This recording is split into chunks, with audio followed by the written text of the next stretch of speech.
Kita akan menyimak terlebih dahulu dan juga mengikuti untuk memulai conference di hari ini. Jadi buat para tamu undangan yang kami hormati untuk tetap berkenan, tetap berada di dalam acara kita.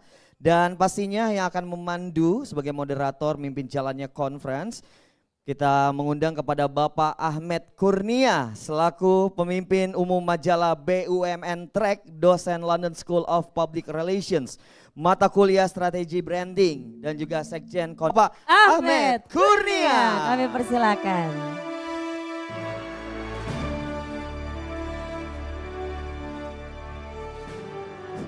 Assalamualaikum warahmatullahi wabarakatuh.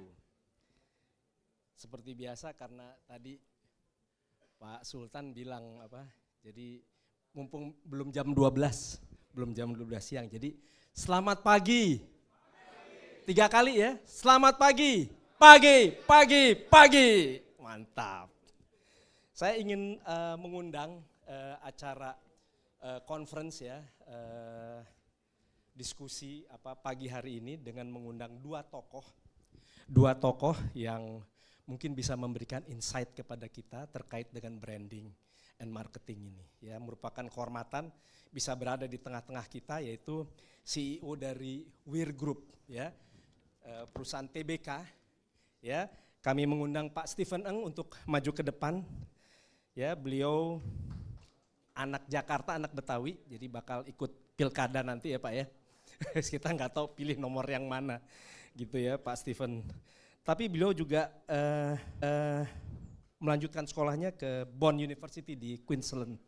Ya, beliau nanti akan banyak bicara terkait dengan talent, technology, and brand. Seperti diketahui CEO, seperti diketahui Weir Group tadi ya, merupakan kehormatan juga di sini telah hadir Pak Daniel Surya ya, selaku executive chairman-nya, co-founder ya. Dan ketika IPO itu merupakan fenomena juga Pak, lebih dari 400%, mungkin hampir 500% oversubscribe-nya. Jadi itu memang jadi cerita besar. Sampai sekarang masih sulit untuk ya ada beberapa perusahaan tapi saya nggak mau sebut yang juga hampir menyamai atau mungkin lebih sedikit. Tapi jadi sebagai pemain yang perusahaannya ini memiliki 5 paten Pak. Ya, koreksi ya, ada 5 paten dan 3 paten masih dalam proses. Jadi kebanggaan buat kita juga ya, bahwa ada perusahaan tadi yang kalau di Korea 20 bukan setahun, tapi 20 sehari kan gitu. Tapi dengan segala keterbatasan dan sebagainya, mungkin nanti Pak Stephen akan berbagi dengan kita bagaimana beliau bercerita terkait dengan talent, teknologi, dan brand. Tokoh berikutnya yang juga kami ingin mengundang ke depan adalah Pak Harisma. Kita berikan aplaus. Pak Harisma ini beliau adalah Chief Commercial Officer dari PT Telin, anak perusahaan PT Telkom. Ini Pak Arif mungkin pasti tahu betul beliau ya, karir dan sebagainya. Karena beliau ini 28 tahun ya Pak Harisma ya, 28 tahun berkarir di PT Telkom dan 11 tahun terakhir ini memimpin di anak perusahaan PT Telin. Ya, beliau anak Jakarta juga, ikut pilkada juga nanti. Ya Pak, anak Alpus, kalau ada yang tahu ya, Al Azhar pusat ya. Tapi beliau lulusan dari Telkom University dan memang dari Telkom University terus meniti karir sampai di puncak karir di anak perusahaan PT Telin. Dan seperti Bapak Ibu ketahui ya, bahwa beliau juga sebelum memimpin pernah bertugas di LA, bukan di Lenteng Agung tapi di Los Angeles ya. Pernah memimpin di sana dan juga pernah menjadi representatif juga di Sydney, Australia ya, Sydney ya Pak ya. Nah ini dua tokoh ini adalah yang satu dari perusahaan swasta, yang satu dari TBK, satu dari perusahaan BUMN. Ya, BUMN yang dua-duanya pemain global. Ya, pemain global. Jadi misalnya saya sebut kalau PT Telin itu punya proyek di 26 negara ya, kehadirannya ada di 26 negara. Kalau Weir Group itu ada di 20 negara. Ya, ada beberapa proyek di 20 negara dari Afrika, you name it, Afrika bahkan juga di Amerika juga menjejakkan kakinya, punya proyek juga di sana di Amerika ya. Jadi ini merupakan kebanggaan dan kita bisa mendengarkan uraian dari kedua tokoh pemain yang memimpin perusahaan-perusahaan yang pemain global. Ya, dan seperti sebelum saya memulai, saya ingin berpantun, barangkali nanti kalau diikuti dengan cakep, mudah-mudahan kalau memang pantunnya nyambung ya. Saya tulis-tulis tadi, bungkus bantal dengan karung goni, disimpan rapat di dalam lemari. Panjatkan syukur di pagi ini, telah hadir dua narasumber, barangkali ada ilmu yang akan diberi. Kita berikan tepuk tangan kepada dua tokoh ini. Baik, kalau gitu saya untuk yang pertama saya akan minta kepada Pak Stephen Eng untuk menyampaikan insight paparan yang mungkin bisa memperkaya ya Pak ya, yang bisa memperkaya dan juga ikut mewarnai event BUMN Branding and Marketing ini. Jadi tren terbaru yang terkait dengan bagaimana kesinambungan hubungan antara talenta, teknologi, dan brand. Ya. Dan tren-tren terbaru di dunia seperti apa dan sebagainya akan disampaikan dengan lugas oleh Pak Stephen Eng. Silakan Pak Stephen. Baik, terima kasih Pak Ahmed. Selamat pagi jelang siang Bapak Ibu sekalian, terima kasih untuk menyingkat waktu, saya akan langsung berbagi saja. Kalau di Wir Group, guru saya itu Pak Daniel Surya. Dan kalau Pak Daniel Surya mengajar, biasanya selalu dimulai dengan sebuah metodologi. Jadi terkait topik hari ini, ada metodologi sederhana yang saya coba sampaikan ke Bapak Ibu sekalian. Di belakang saya, mungkin kalau agak kurang jelas saya mohon maaf, mungkin nanti panitia bisa bagikan. Sederhana saja sebenarnya Bapak Ibu, di tengah itu ada sebuah visi. Kami percaya kalau di BUMN, kalau visinya semua mau disamerikan, tentunya menjadi global leaders tadi seperti yang diwejangkan oleh Pak Arief, BUMN harus menjadi global leader dan harus menjadi tulang punggung untuk pertumbuhan ekonomi, juga harus menjadi inspirasi bagi teman-teman di industri untuk menjadi pendorong development. Nah, itu tentu menjadi visi yang saya percaya diharapkan oleh teman-teman BUMN. Lalu berbicara tentang talent, teknologi, dan brands, tentunya ini menjadi tantangan yang cukup besar. Kalau kita bicara talent hari ini, Bapak Ibu sekalian, kita bicara generasi yang sejak kecil, sebelum bisa berbicara, tangannya sudah bisa meng-swipe tablet. Sehingga ketika kita menjadi sebuah perusahaan yang tidak meng-embrace teknologi, tentunya menjadi tantangan sendiri. Hari ini, kalau kita bicara di lingkaran berikutnya yaitu teknologi, kita bicara sebuah teknologi, Pak Ahmed, yang tidak hanya menjadi perpanjangan dari fisik, tapi sudah menjadi perpanjangan dari cara kita berpikir. Jadi hari ini kalau kita bicara teknologi, lalu kita bicara teknologi yang menjadi perpanjangan cara kita berpikir, tentunya membuat kita senang tapi juga khawatir. Nah ini menjadi tantangan sendiri. Lalu dari sisi brand tentunya hari ini kalau kita bicara branding, perusahaan dituntut tidak hanya bisa menyampaikan diferensiasinya, menyampaikan janji-janjinya, tapi juga bisa peduli pada tanggung jawab sosialnya. Nah 3 hal tersebut, talent yang hari ini perlu dipupuk, tadi kalau pinjam kata-kata dari Pak Sultan, teknologi yang sudah menjadi perpanjangan pikiran, lalu brand yang sudah harus peduli dengan social responsibility-nya maupun environment-nya, semua itu perlu dibungkus jadi satu Pak Ahmed, sehingga ketika kita bicara bagaimana BUMN menjalankan visinya menjadi global leaders, menjadi pihak yang peduli pada economic development dan national growth, perlu selalu mempertimbangkan 3 hal tersebut. Itu saja mungkin yang saya mau sampaikan Pak Ahmed, agar kita bisa diskusi. Yang pasti tantangan hari ini sangat berbeda dengan ketika BUMN Award dimulai 12 tahun yang lalu, gitu ya. Kalau kita ke kilas balik 12 tahun yang lalu, apa sih teknologinya? Mungkin kita baru saja menggunakan email, gitu ya.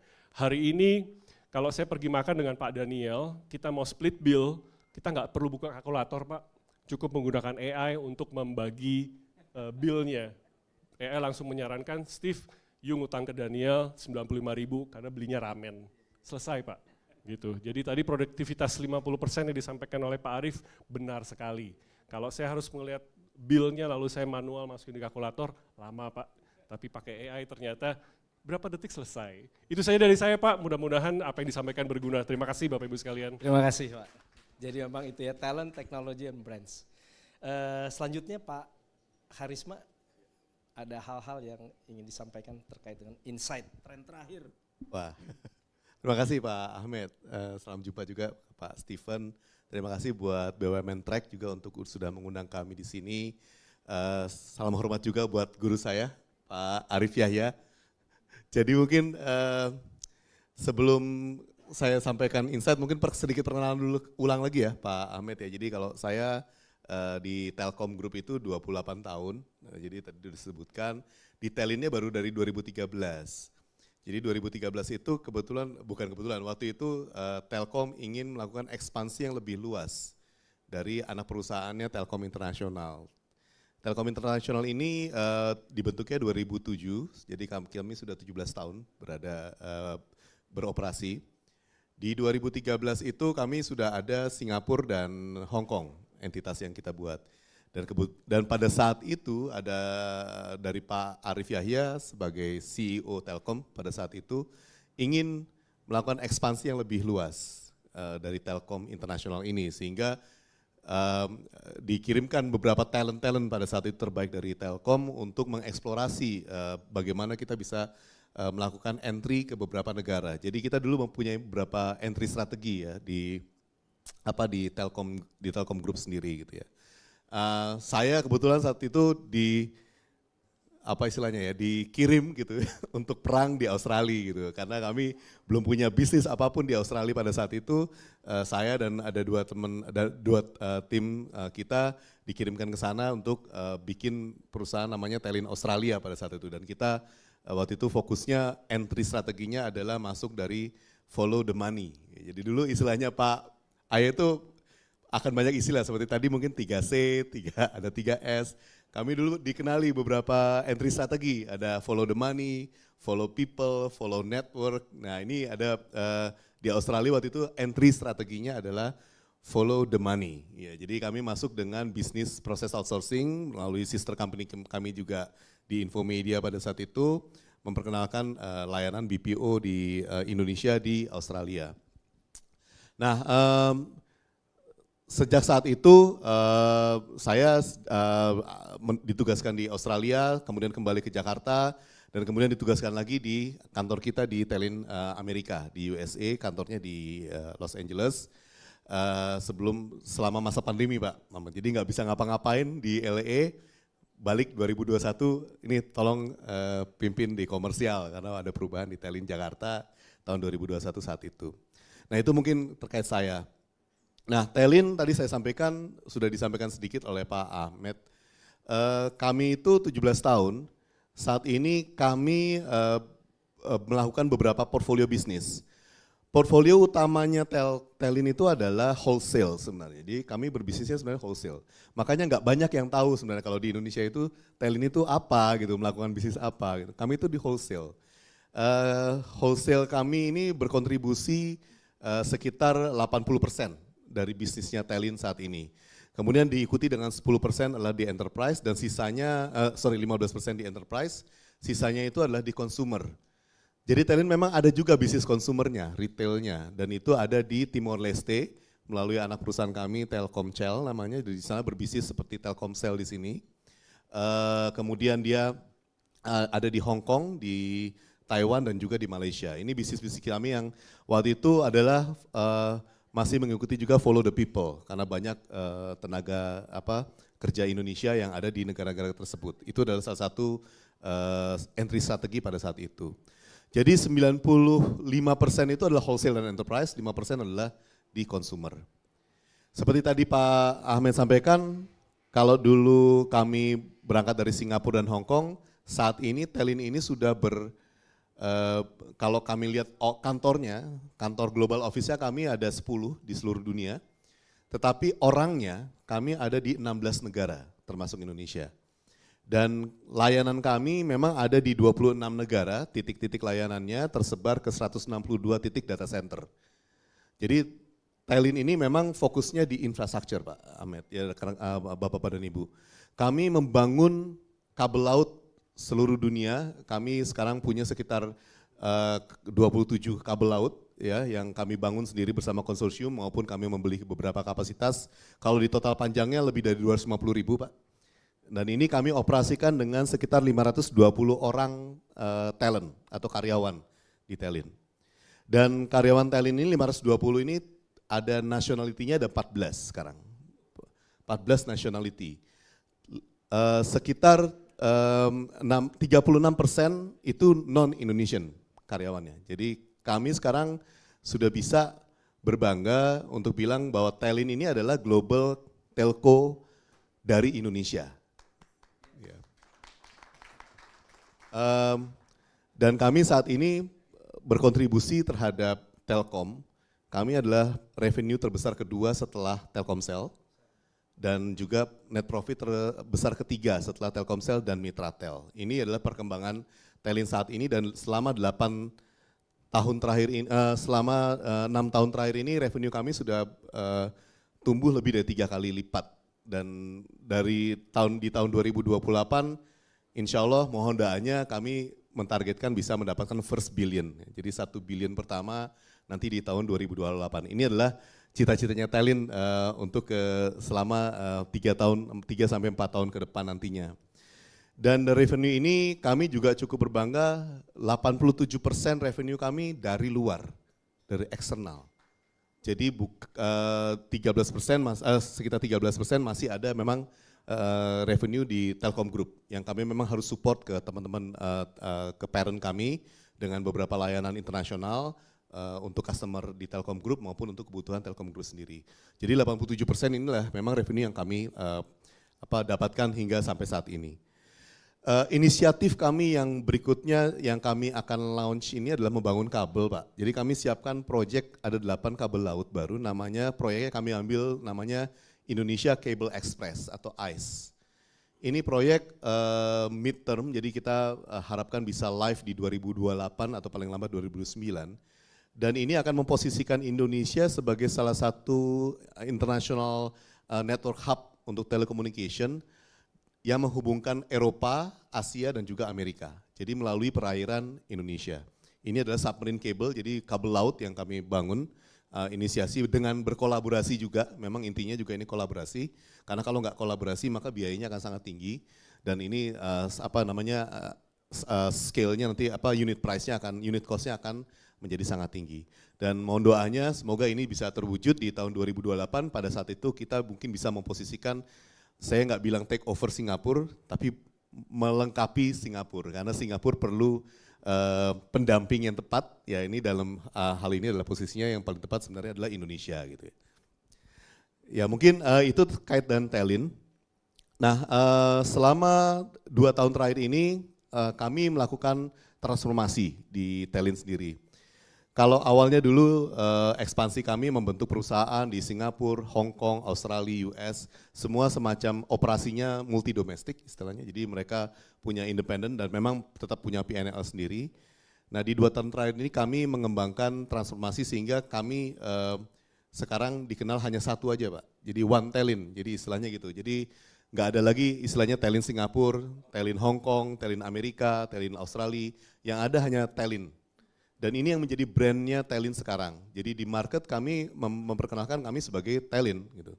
Dan kami memposisikan sebagai partner of choice buat para pelaku digital untuk melakukan ekspansi digital di regional Asia Tenggara.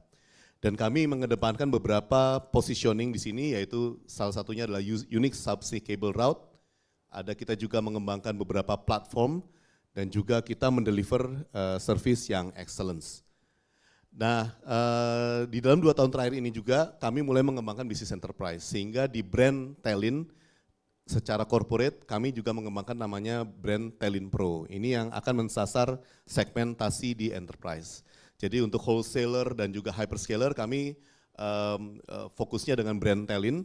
Kalau mungkin sedikit informasi, hyperscaler ini adalah segmen khususnya teknologi company Pak, Bapak-bapak, Ibu-ibu. Jadi kalau Bapak tahu Meta, AWS, Microsoft, ini kategorinya adalah hyperscaler, di mana kalau mereka membeli layanan kami itu kapasitasnya sangat besar.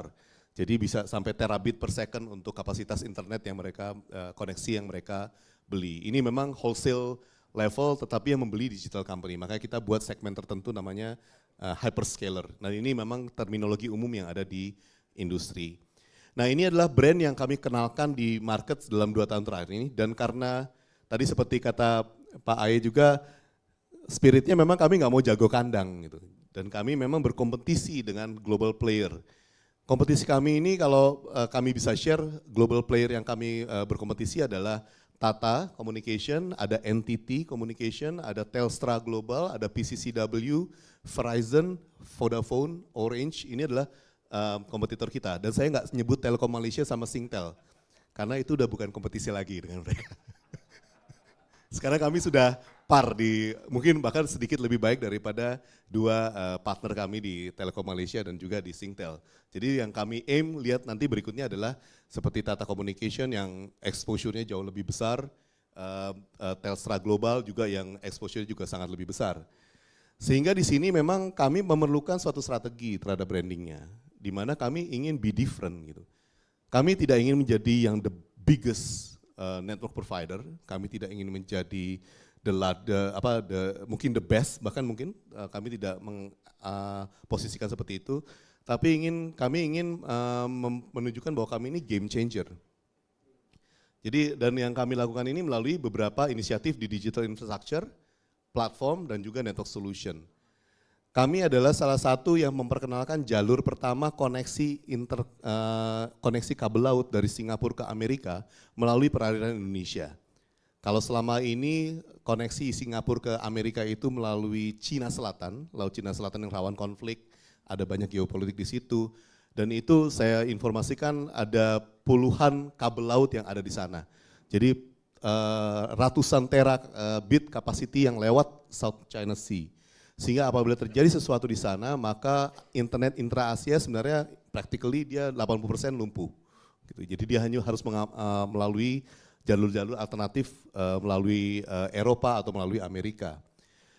Telin bersama Telkom memperkenalkan jalur baru. Kami memperkenalkan jalur lewat perairan Indonesia dari Singapura melalui Manado dan kemudian tembus sampai ke West Coast di Amerika. Kami memposisikan secara strategis Manado sebagai second hub gateway di regional ini, di mana Manado nantinya akan terkoneksi dengan beberapa kabel laut yang terkoneksi juga ke Filipina, juga ke Hong Kong dan Jepang dan juga ke Korea untuk mengantisipasi apabila terjadi sesuatu juga di Singapura nantinya. Nah ini adalah salah satu inisiatif kami, game changernya kami perkenalkan rute baru. Di ICE Project kami juga kenalkan rute baru, kalau selama ini dari Singapura ke Eropa itu melalui jalur Selat Malaka, sekarang kami bangun kabel turun dulu ke Selat Sunda, naik lagi ke India dan baru sampai ke Middle East. Ini beberapa rute yang kami sudah pelajari bisa menjadi alternatif buat pengguna-pengguna internet. Sehingga inilah yang membuat banyak OTT atau hyperscaler tadi seperti Meta, Google maupun AWS itu kerjasama dengan Telin untuk pengembangan kabel laut berikutnya. Kami mengembangkan juga digital platform Pak. Jadi teknologi ini kami pakai untuk mengoptimalisasi bisnis. Salah satu portfolio Telin yang besar memang adalah di wholesale dengan margin yang sangat mungkin tipis, yaitu di wholesale traffic internasional. Kalau Bapak Ibu masih menggunakan sambungan langsung internasional, alhamdulillah. Tapi kalau enggak, biasanya sudah menggunakan WhatsApp dan sebagainya. Tetapi sambungan langsung internasional itu sebenarnya masih ada penggunanya, voice-nya masih diperdagangkan di industri telekomunikasi dunia, dan size-nya masih cukup besar, tetapi marginnya sangat kecil. Sehingga untuk transaksi yang seperti itu kami kembangkan digital platform marketplace. Marketplace ini kami perkenalkan di 2022, alhamdulillah 2024 ini marketplace transaksinya terjadi 200 juta US dollar sampai saat ini terakumulasi. Dan ini memberikan profitability yang lebih baik, walaupun memang masih tetap kecil tetapi lebih baik, sehingga setiap operator bisa fokus kepada hal-hal yang lebih impactful. ini adalah bagaimana kita bermain di infrastructure, platform dan juga di network solution. Tetapi ke marketnya bagaimana? Kami juga menunjukkan bahwa talent itu kalau orang-orangnya berelasi dengan klien itu caranya berbeda dan kami ingin memberikan selalu menunjukkan bahwa kalau tim-tim salesnya talent itu kalau memang bicara dengan market, dengan customer partner itu memberikan insight. Tidak sekedar dia hanya mungkin menyelesaikan pain point-nya. Ini jadi kita memberikan insight bagaimana sebaiknya suatu layanan itu digunakan, bagaimana mereka bisa mempertimbangkan suatu rute baru untuk diversity dari rute yang mereka ada. Selain itu kami juga tentunya harus juga memperhatikan juga bagaimana kami tetap atentif, proaktif terhadap permasalahan yang ada di layanan kami dan ini tentunya adalah pemanfaatan teknologi yang terutama generative AI yang sekarang juga sedang kami kembangkan. Nah ini bagaimana secara branding kami mencoba untuk menyampaikan ke market. Nah pada saat eksekusinya kami tentunya memanfaatkan banyak teknologi di sini juga.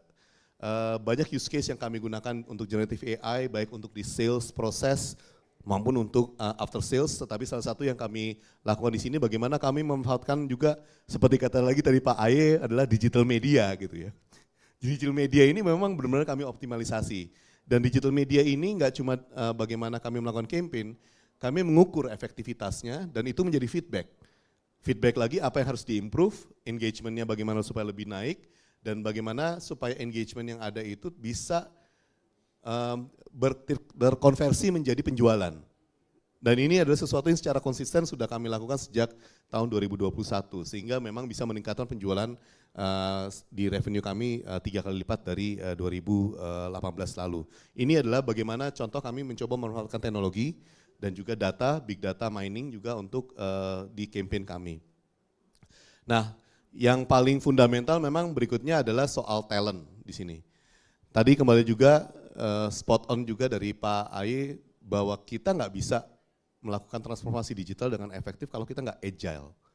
Agile working system ini sesuatu yang dikembangkan sejak 2022 di Talent. Kami membentuk satu divisi khusus, unit khusus untuk digital initiative Pak Ahmed, di mana mereka mengembangkan squad dengan agile approach. Inilah yang membuat kami bisa mengembangkan banyak produk-produk baru secara lebih cepat ataupun kami bunuh lebih cepat produknya kalau misalnya kita tidak melihat bahwa ini punya potensi nantinya gitu. Dan ini squad yang ada ini nggak cuma untuk komersialisasi keluar, tapi juga bagaimana improvement di proses di internal juga Pak, baik di finance maupun di human capital. Dan ini kami lakukan secara terstruktur dan juga bagaimana kami juga mencoba mengequip capability talent kami dengan beberapa sertifikasi yang fokusnya di digital capability. Tapi satu hal yang penting menurut kami kalau misalnya kita terlalu rely on Gen AI atau artificial intelligence, kita juga harus fokus pada bagaimana mengembangkan kemampuan unik dari human, yaitu salah satunya adalah creativity dan critical thinking. Ini yang kami coba bangun melalui beberapa proses, baik klasikal ataupun terutama mentoring. Jadi kami mencoba melakukan program mentorship, baik untuk yang milenial maupun yang kolonial juga ada generasinya. Jadi nggak cuma yang Gen ini milenial, tapi juga yang Gen X atau mungkin yang sekarang Gen Z gitu, kita juga siapkan. Baik levelnya di new entrance, tentunya di seleksi maupun yang manajerial. Mereka kesempatan untuk mentorship dengan senior leader yang ada di Talent. Dan mereka mendapatkan insight-insight bagaimana mengembangkan juga kemampuan leadership untuk kedepannya. Dan best talentnya Talent ini selalu kami kirim setiap tahun ke 7 universitas terbaik, sekolah bisnis terbaik di dunia. Jadi kami kirimkan ke Kellogg, MIT, Stanford, Harvard, dan ini diseleksi tentunya dari beberapa yang ikut dengan program mentorship di Talent. Nah alhamdulillah ini program-program yang sudah kami lakukan sehingga membawa posisi Talent seperti saat ini. Dan yang terakhir ini recognition yang kami terima di global dalam bentuk award.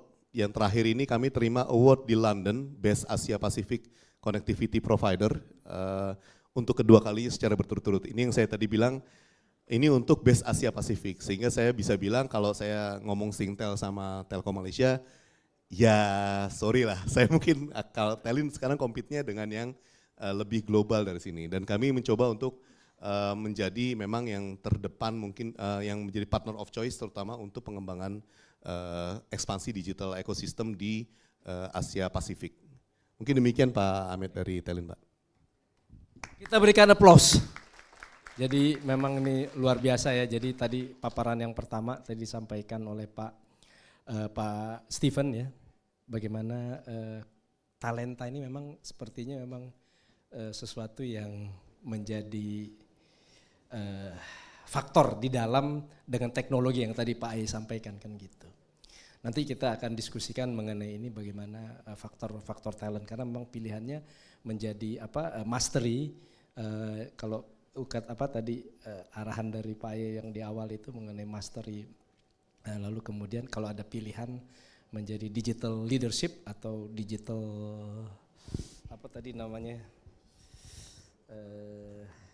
digital capability yang hard skillnya tadi ya. Kalau digital leadership soft skillnya ya. Kalau prioritas ya kita pilih bagaimana digital leadership.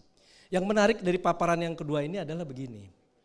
Saya melihat bahwa ada menawarkan ini pemain global ya, jadi menawarkan ada risiko hotspot ya di kawasan Laut Cina Selatan dan Indonesia daerahnya strategis karena kita memang mau tidak mau menjadi alternatif dan dibuatkan alternatif bagaimana menarik kabel ya tidak lagi melalui Laut Cina Selatan atau Taiwan Strait gitu ya yang memang belakangan ini menjadi sehingga risiko yang mau diambil juga daripada memang sih nggak ada kejadian memang ya tapi daripada kan gitu kenapa kita nggak dengan Telin kan begitu sehingga bisa narik kabelnya kira-kira begitu ya sampai ke West Coast ya melalui Pasifik dan sebagainya ini kan juga memberikan sebuah insight bagaimana talenta bagaimana inisiatif itu juga kontekstual dengan kondisi geopolitik apalagi presiden kita sekarang sudah jalan nih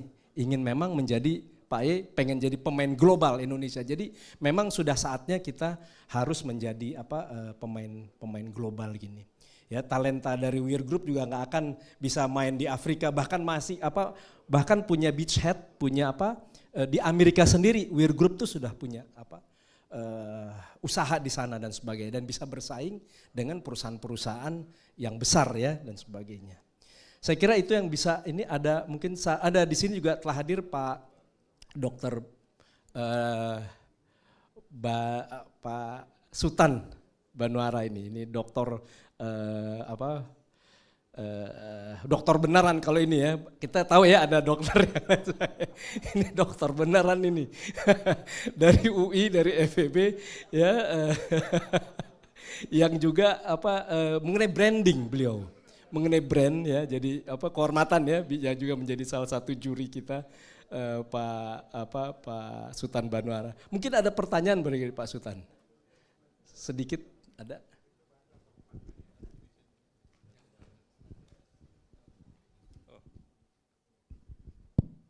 Terima kasih Pak Kurnia.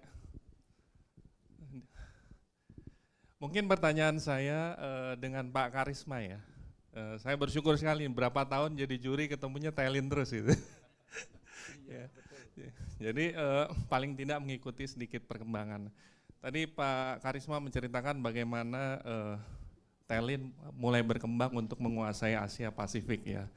Nah mungkin pertanyaan saya adalah kalau kita lihat, saya orang awam di telekomunikasi ya Pak ya, jadi mungkin butuh pencerahan. Kalau kita lihat sekarang kan mulai dibilang Starlink itu sudah meluncurkan mungkin lebih dari 5.000 mini satellite. Ya. Mungkin yang jadi pertanyaan saya, mungkin Bapak bisa menjelaskan bagaimana Starlink ini tidak akan mendisrupsi Telin yang mungkin lebih banyak bermain di submarine cable. Karena ini kan bicara mengenai sebuah infrastruktur yang bisa mengkoneksikan dunia dengan speed yang lebih cepat, dengan cost yang lebih murah. Nah itu juga tentunya menjadi tantangan gitu ya. Karena banyak mungkin perusahaan masih fokus di dalam branding lebih meningkatkan pendapatan, meningkatkan revenue. Padahal di aspek yang lain, strong brand itu bisa menurunkan biaya. Kenapa? Karena biasanya banyak sekali mitra-mitra perusahaan yang ingin bermitra dengan merek-merek besar seperti Apple gitu ya, untuk berebut menjadi supplier mereka. Sehingga itu membuat Apple punya bargaining power untuk menurunkan cost. Ya kan? Banyak orang yang mau jadi supplier ayam untuk KFC, sehingga mereka bisa deal untuk bisa dapat supply 1000 ayam, let's say dengan harga yang jauh lebih murah ketika itu dijual retail. Nah, tentunya tantangan ini sangat besar gitu ketika bicara dalam sebuah konsep telekomunikasi. Kita tidak tahu berapa unit cost Starlink, berapa unit cost Telin, bagaimana mereka masuk ke bisnis retail dan juga masuk di bisnis hyperscale yang tadi Bapak jelaskan. Nah, ini tentunya perlu diantisipasi. Apakah mereka akan mendisrupsi ke depannya atau mungkin Bapak punya visi yang jauh lebih ke depan, kira-kira apa yang akan mendisrupsi Telin, let's say 5 tahun ke depan. Terima kasih Pak. Dengan Pak ini, Wir? Kalau Pak Steven udah sering ngobrol-ngobrol dengan Pak Daniel juga. Silakan Pak. Ya, terima kasih Pak Sultan. Jadi memang kalau Starlink itu kan memang di bisnisnya lebih banyak mungkin di retail ya, di consumer gitu ya.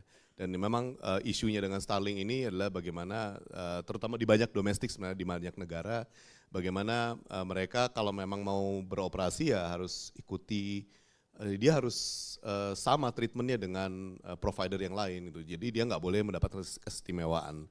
Selama itu dipegang seharusnya itu harusnya menjadi kompetisi yang sehat ya untuk di industri retail dan juga bisa menjadi pilihan, terutama mungkin kalau untuk Indonesia isunya kita ngomong soal digital divide gitu. Jadi digital divide kalau misalnya dia dengan opsi Starlink ini bisa membantu juga untuk penetrasi di daerah-daerah yang memang sulit untuk dijangkau dengan jaringan-jaringan telkom misalnya yang kabel ya, atau mungkin dengan kabel laut juga belum sampai scale-nya ke sana Pak. Jadi selama equal playing field, mereka juga bayar lisensi BHP dan sebagainya, frekuensi dan sebagainya, landing rights-nya juga mereka bayar. Ini harusnya nggak jadi masalah gitu Pak Sultan. Dan kalau konteksnya dengan Telin sendiri sebenarnya dengan Starlink dan juga nanti mungkin Bapak Ibu juga akan dengar Kuiper gitu. Kuiper itu dari AWS yang juga mengembangkan layanan satelit juga di LEO, di low Earth orbit. Kami justru kerjasama Pak. Jadi kami justru mensuplai mereka karena mereka juga membutuhkan akses untuk backbone-nya mereka. Jadi untuk menghubungkan beberapa stasiun buminya, Earth Station-nya dengan main gateway-nya dia, mereka pakai kabel laut Pak. Karena teknologi memang sampai saat ini fiber optik masih yang paling cepat untuk mendeliver layanan data. Dengan satelit walaupun dia di low Earth orbit, yang isunya mungkin terjadi memang adalah latensinya, kecepatannya untuk layanan-layanan yang membutuhkan misalnya sensitif terhadap kecepatan. Misalnya Bapak mau nonton streaming Netflix dan sebagainya, di dalam beberapa case solusi satelit bisa menjadi handicap di situ. Sehingga tetap orang akan melihat mungkin fiber to the home ya dengan beberapa layanan internet yang menggunakan fiber optik itu masih tetap ada. Tapi karena kami memang di wholesale, jadi justru memang ini adalah peluang gitu buat Telin. Jadi justru karena kembali lagi kami mencoba untuk memposisikan bahwa kami ini strong terutama di Asia Pasifik. Jadi kalau tadi 126 negara itu Pak Ahmed, jadi kami sebenarnya 26 negara di 162 data center. Ini sebagian besar ada di Asia Pasifik. Jadi kami mencoba supaya posisi network kami, infrastruktur kami kuat di Asia Pasifik. Ini adalah salah satu istilah dasar kenapa partner atau mitra seperti AWS, Google maupun juga nanti di Starlink mau bekerja sama dengan Telin karena kami mempunyai varian-varian connectivity yang bisa membantu operasional mereka untuk di backbone-nya mereka gitu. Tapi kalau untuk di kompetisi di retail tentunya menjadi berbeda. Yang menarik tadi mungkin yang Pak Sultan sampaikan juga mengenai bagaimana efek dari suatu brand bisa menurunkan cost Pak. Dan ini saya setuju juga Pak dengan konsep seperti ini. Telin dengan proyek ICE kami mencoba mengembangkan satu konsep super konsorsium. Jadi Bapak Ibu kalau kita membangun kabel laut itu kita biasanya nggak pernah sendirian. karena kalau kami bangun sendirian biayanya sangat besar. Kalau kita membangun satu kabel fiber pair, istilahnya teknisnya adalah satu fiber pair, itu biaya terbesarnya itu adalah pada saat kemarinnya ke lautnya, gelarnya itu. Sehingga kami mencoba untuk selalu meningkatkan scale-nya, kapasitasnya. Jadi kalau kami bangun kabel laut itu kita bangun mungkin 16 fiber pair, 24 fiber pair.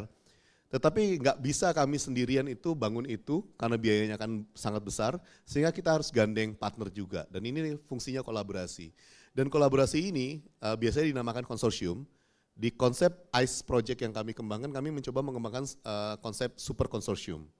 Di mana seluruh proyek kami yang 8 kabel sistem itu yang mungkin nanti jumlahnya akan mencapai sekitar 160 fiber pair, ini skala yang cukup besar buat mendapatkan cost structure yang rendah, komitmen dari supplier lebih baik.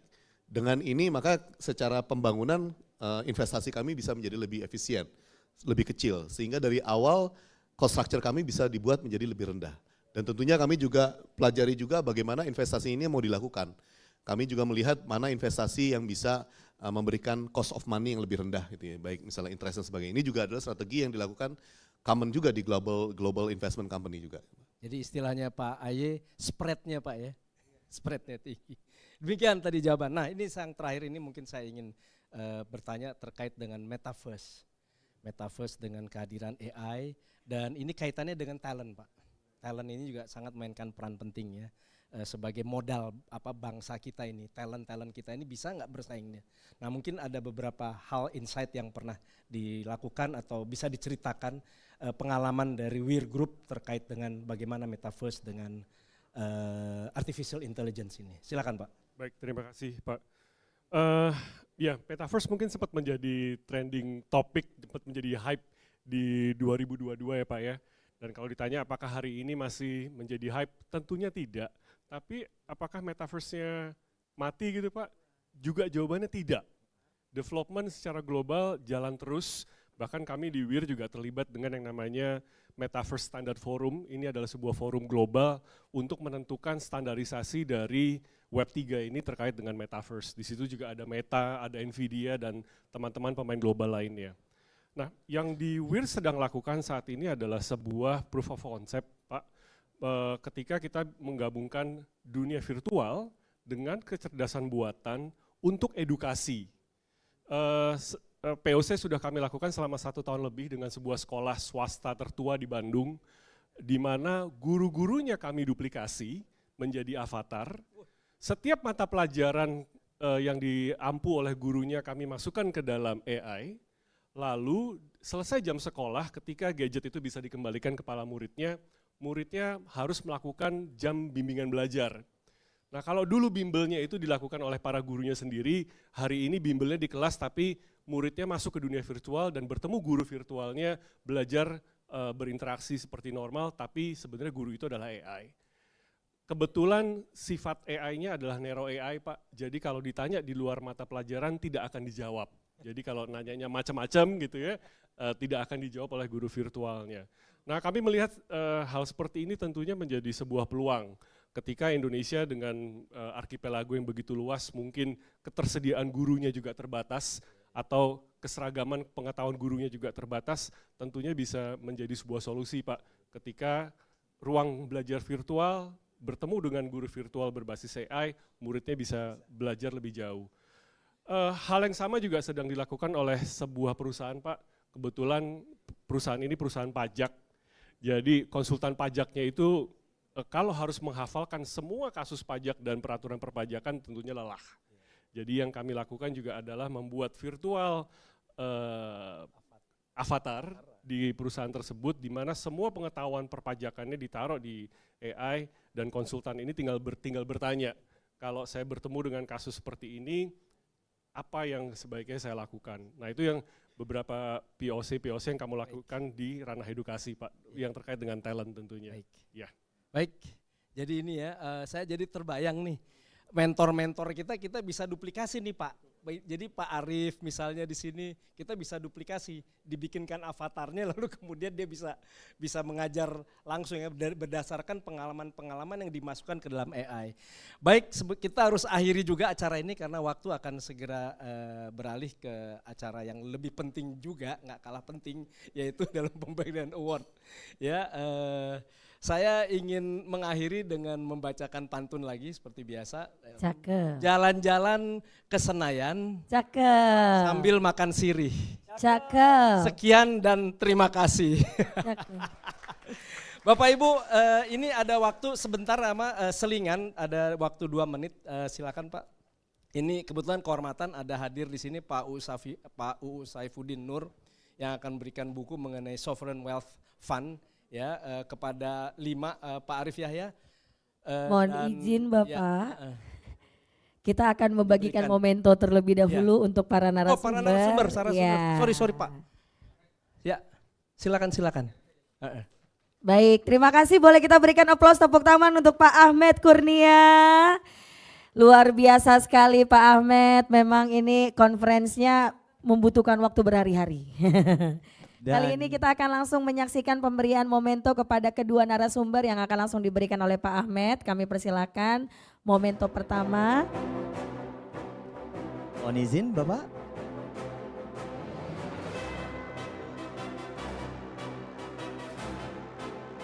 Dan pastinya di momen spesial kali ini kembali kami menginformasikan Pak Ahmed Kurnia juga akan memberikan sebagai bentuk apresiasi kepada narasumber kita. Untuk itu sekali lagi Bapak Ibu boleh berikan tepuk tangannya untuk kehadiran para narasumber kita di sesi conference kali ini dalam rangkaian acara BUMN Branding and Marketing Awards 2024. Baik, langsung boleh diberikan oleh Pak Ahmed. Dan juga mungkin setelah ini boleh difoto bersama ya Bapak. Narasumber dan juga moderator dari conference kita hari ini. Sekali lagi saya boleh minta aplaus tepuk tangan yang paling meriah untuk conference yang luar biasa dari BUMN Branding and Marketing Awards 2024.